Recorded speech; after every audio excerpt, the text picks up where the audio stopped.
금관에 대한 이슈를 전달해드리는 금프로의 골드 이슈 시간입니다. 미국에서 금본위제를 실현시키려는 움직임이 있었는데요. 오늘은 이것에 대해 전해드리도록 하겠습니다. 1971년 금태안을 중지한 이후 미국은 달러 발행을 마음껏 하기 시작하였습니다.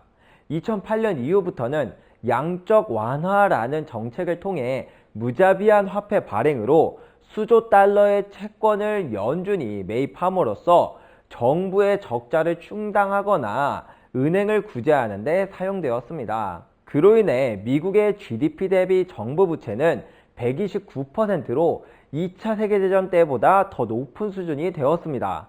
1913년 연방준비법이 생긴 이후로 달러는 약 97%의 구매력을 상실한 상태이고요. 2000년 이후부터 보더라도 구매력의 40%를 잃은 상태입니다. 현재 높은 인플레이션과 은행 파산이라는 두 가지 위협에 직면함에 따라 알렉스 무니를 포함해 3명의 미국 하원 의원이 반세기 만에 처음으로 달러가 안정적인 기반을 회복할 수 있도록 하는 금본위제 법안을 도입하였습니다. 미국의 하원 의원인 알렉스 무니의 금본위제 보건법 HR 2435는 2023년 3월 30일에 도입되었으며 하원 금융서비스위원회에 회부되었는데요. 통화 전문가들은 금본위제로의 복귀가 높은 인플레이션과 폭주하는 정부 부채 및 시스템 불안정으로 인한 경제적 피해를 상당히 줄일 것이라고 평가하고 있습니다. 이 법안이 통과가 된다면 다음과 같은 일이 벌어지는데요. 첫 번째로 미국 재무부와 연방준비은행은 모든 금 보유량과 금 거래를 24개월 내에 공개해야만 합니다.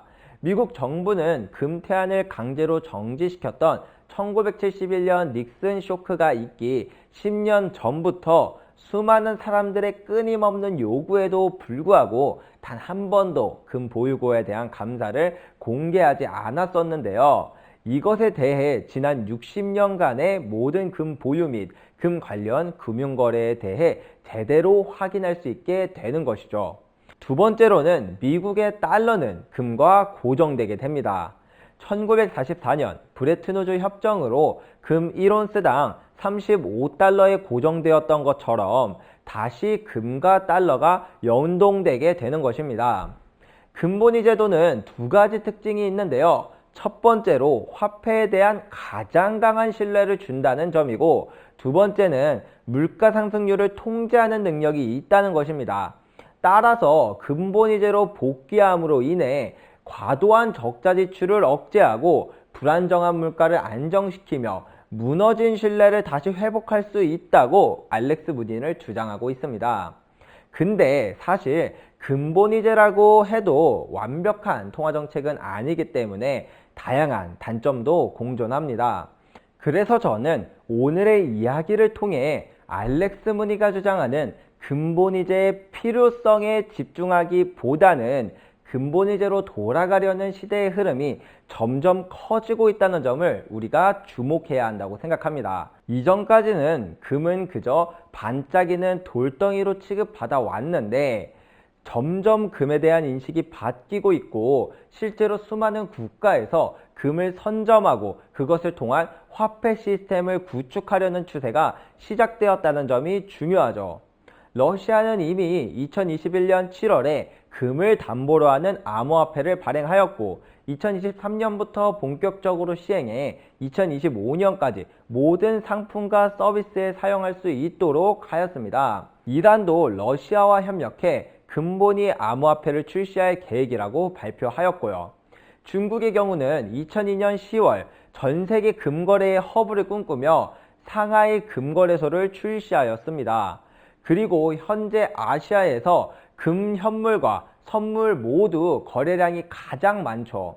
또한 중국은 비공식적으로도 금을 계속해서 매입한 것으로 알려져 있는데, 중국 정부가 보유한 금은 약 4,300톤, 그리고 민간이 보유한 것까지 합치면 약 28,000톤 정도를 중국이 가지고 있다고 분석됩니다. 이 외에도 수많은 국가들이 금으로 돌아가려는 움직임이 지속되고 있죠. 이렇게 거대한 세계의 흐름 속에서 우리도 진짜 돈인 금을 보유함으로써 대비해 두어야만 하는 시기가 아닌가라고 생각이 드네요. 오늘도 영상 도움이 되셨다면 구독과 좋아요 부탁드리겠고요. 다음 시간에도 중요한 이슈를 들고 다시 찾아뵙겠습니다. 그럼 다음에 뵙겠습니다. 감사합니다.